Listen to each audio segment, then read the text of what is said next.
So much Tesla-related news again today. Let's go through everything, and we'll start with a really exciting story. Speaking of refreshed Model 3, recent reports suggest an announcement will come on September 1st.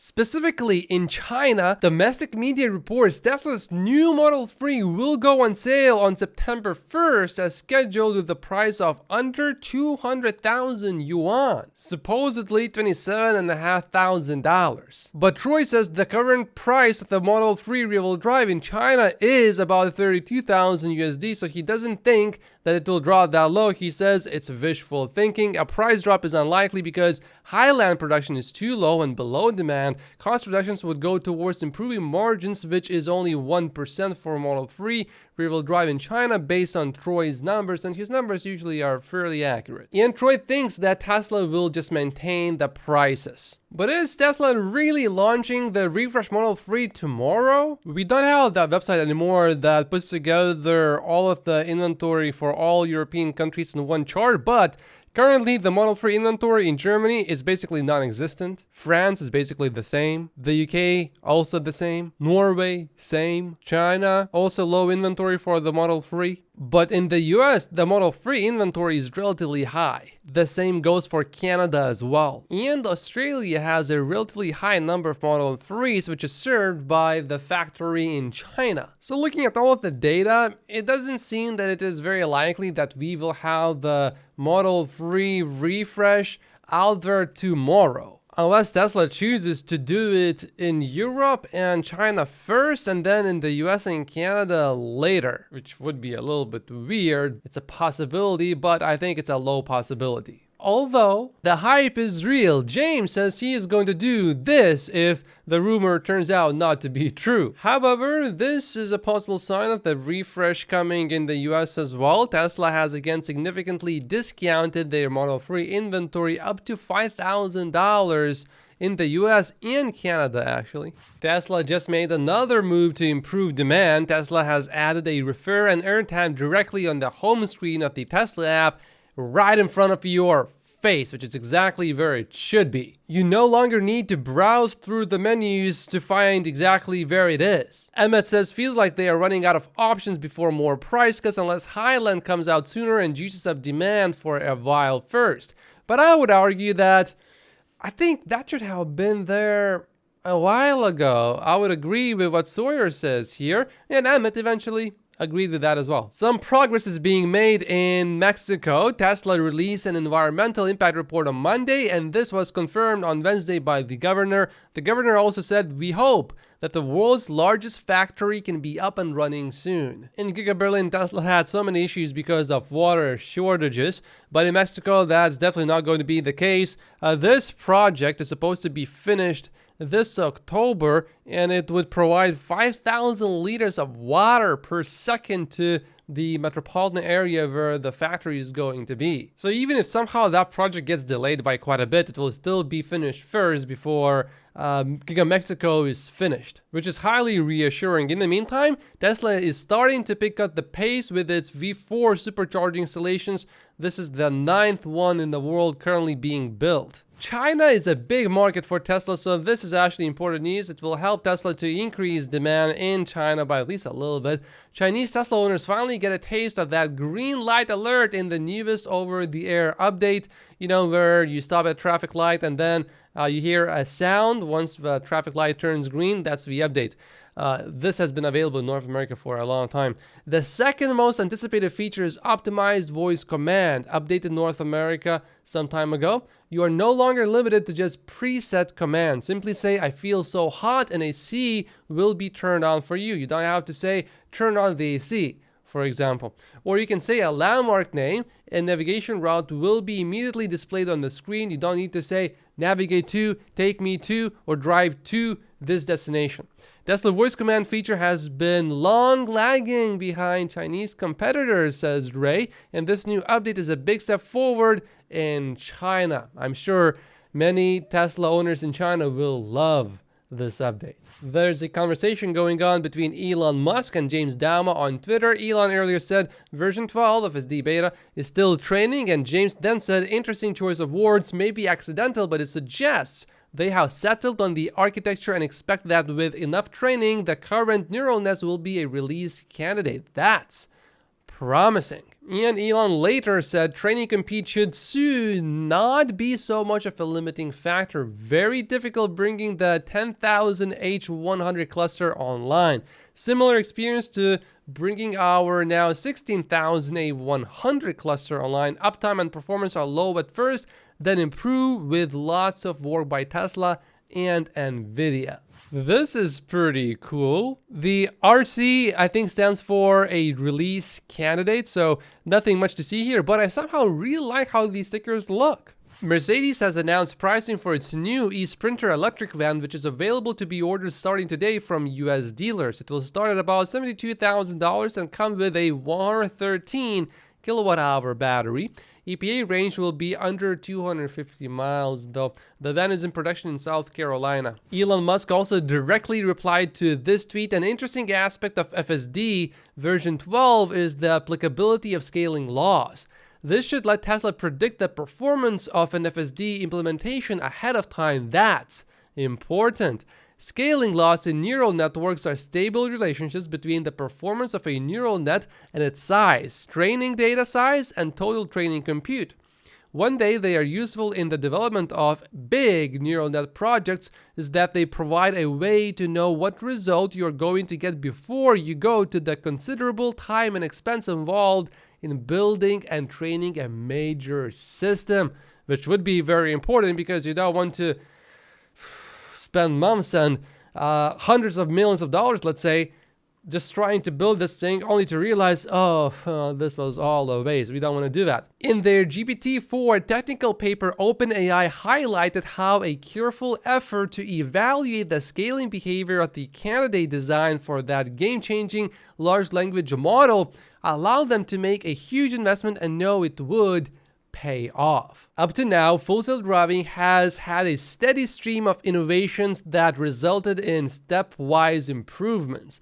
This kind of progress can be hard to predict in the neural network world because the effect of changes in structure, input types, output types, training data quality, and such usually can't be predicted. You have to just try it. A lot of it doesn't work, and you never know where the big benefits will come from. Add in a ton of heuristic code and a complex, even chaotic operating domain, and predictability gets very bad. That's a problem because you don't know where you're going to be in 6 months. There aren't scaling laws for a stream of innovations, and predicting regular code development is a disaster. But as of now, version 12 is probably different. So here's what Elon Musk had to say about all of this.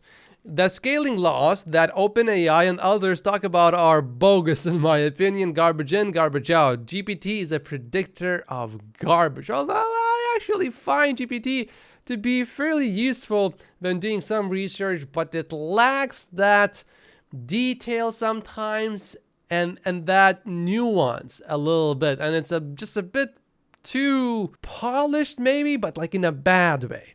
Scaling laws can be useful, says James, although like with Wright's law and Moore's law, their form implies a causal connection that doesn't exist that can be misleading. On the other hand, if you can extrapolate V12 performance by drawing a line on a chart, well, you should. Talking about ChatGPT, the way I would describe it about subjects that I actually know something about, I say it's very mediocre. It's just not very, very advanced. It's very basic. So I find it really useful when I'm doing research about things that I know nothing about. But if I know something more about the subject, then I find it not very useful. I thought this story was pretty much wrapped up, but no. DOJ and SEC still want to investigate Tesla over the secret glass house project. Supposedly, Elon used Tesla's funds for his own personal use, basically. James has some very harsh words about this. Tesla's board of directors, which allowed Elon to dump billions of dollars worth of shares on the open market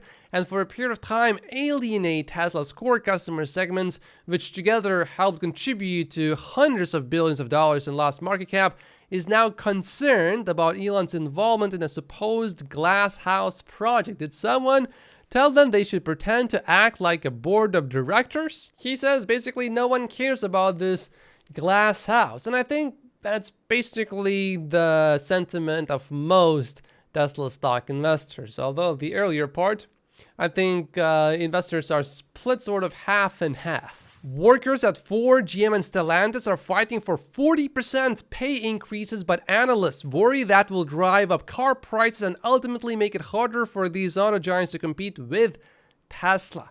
It's not just Tesla that they need to be worried about. Also, the South Koreans, I think, can be quite competitive. If they actually have to pay 40% more, I mean, they are already struggling with their EV transition, and Ford is losing so much money with every single EV sold, and the same can be said about other automakers as well, except Tesla. Tesla makes money with each EV sold, unlike GM and Ford. Ford is going to discontinue the Escape, Edge, and Transit Connect models in the US to make more capital available for its electric vehicle push. Ford had higher than expected losses in 2023. The company is said to lose $4.5 billion more than it previously expected. Who could have possibly seen this coming? Well, not Ford. Gary Black here makes a point that we should think about. Doesn't mean you have to agree with it, but I think you should at least think about it. Absent a small dedicated PR effort, the mainstream media will never get the Tesla story correct. There needs to be hand-to-hand combat with senior journalists, one-on-one, to turn the negative opinions. Why is Alan Root generally positive about Tesla, but Rebecca Elliott, another senior writer, generally negative? It's not about ad spending. They both write for Dow Jones, owned by Rupert Murdoch's News Corporation. With an active PR effort, Tesla gets its side of a story out there, and editors will require it be posted alongside the negative takes. It's not about spending billions on advertising. It's about showing up and putting in the effort needed to give the media the Tesla side of the story. If Tesla shareholders don't see the need to convince Tesla management to think longer term and invest $1 to $2 million a year in PR, we have no right to complain about negative media coverage. Now, that very last part, we have no right to complain about the negative media coverage, I strongly disagree with it. By complaining is how we respond to that negative coverage, and that's how we get our side of a story out there. So if you see something that's wrong about Tesla, complain. Complain as much as you possibly can. Last December, I made this video in which I talked about how I think it would be important for Tesla to have a PR department that specifically combats lies about the autopilot and full self-driving. For example, let's say there's a crash and then there's no comment from Tesla. Well, if there would be a comment, for example, that could say, well, during this crash, autopilot was not even engaged, which then immediately clears up any confusion about this somehow being the fault of autopilot, I think that would be helpful. I think we want the opinion of Tesla's full self-driving and autopilot system overall to be as positive as possible, and that includes politicians and the media as much as we can. And I think a small PR department would help with that. For example, when there was this huge recall about Tesla's full self-driving system and the media ran stories about that, if Tesla just had a small, tiny PR department, it could just quickly comment, and the media basically is required to show these responses from Tesla, that this was just a software update. This should not really be called a recall. So at least then Tesla would get some of its story out there as well. And I actually have one person that I know of who was possibly thinking about getting a Tesla, but because she saw in the media so many headlines about Tesla's recalls, and she said she read one of the articles and it looked like these are very common, she didn't buy a Tesla. And by the way, right now, Tesla has a PR department in China already. And there are a lot of bad rumors that get spread in China, and then that PR department goes and fights against these rumors. Keep in mind, we are not talking about advertising here. We are specifically talking about a very tiny, small PR department. For example, offer this job to Rob Mauer.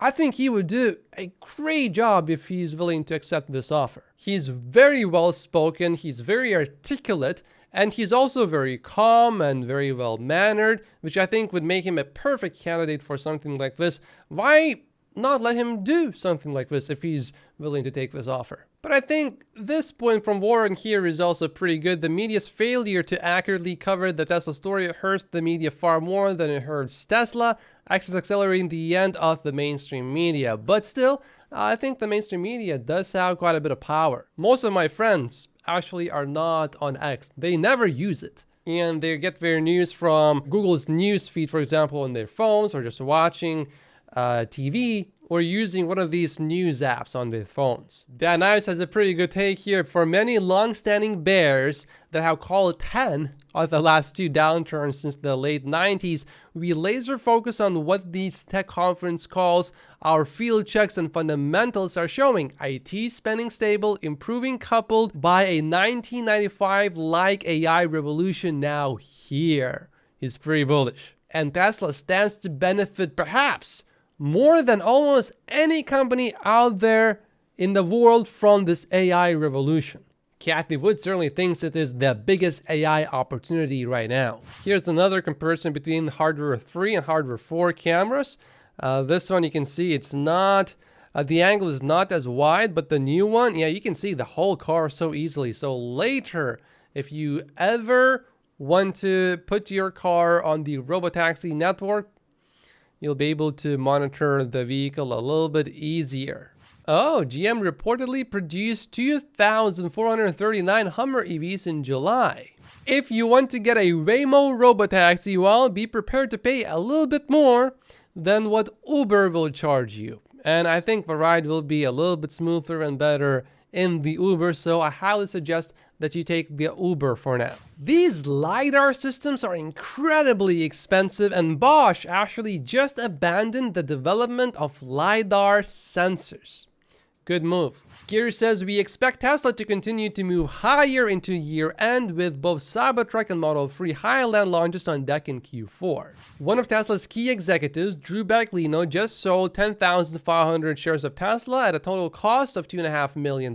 Before people get excited, says Alexandra, this is pre-announced and always the same pattern if you look at his previous sales here. And if you only look at the number of shares that he holds outright, it looks like it's a big deal. But actually, if you consider the number of Tesla options that he still has, this is a tiny number. As you can see here, he owns about 1 million Tesla shares. In other words, he just sold about 1% of his total holdings. That's nothing. The US just announced that it will provide $15.5 billion of funding and loans for retooling existing factories for the transition to EVs, $10 billion in loans to support auto manufacturing, $2 billion in grants for auto manufacturing conversion projects, and $3.5 billion to expand domestic manufacturing of batteries for EVs. Maybe after all, there's a little bit of hope for Ford, Stellantis, and GM. And YouTube says you should watch this video next, but if you haven't finished watching this Elon Musk interview, watch this one first. My name is Matt Postius. Like and subscribe if you haven't yet, and I will see you in the next video. Thank you so much for watching.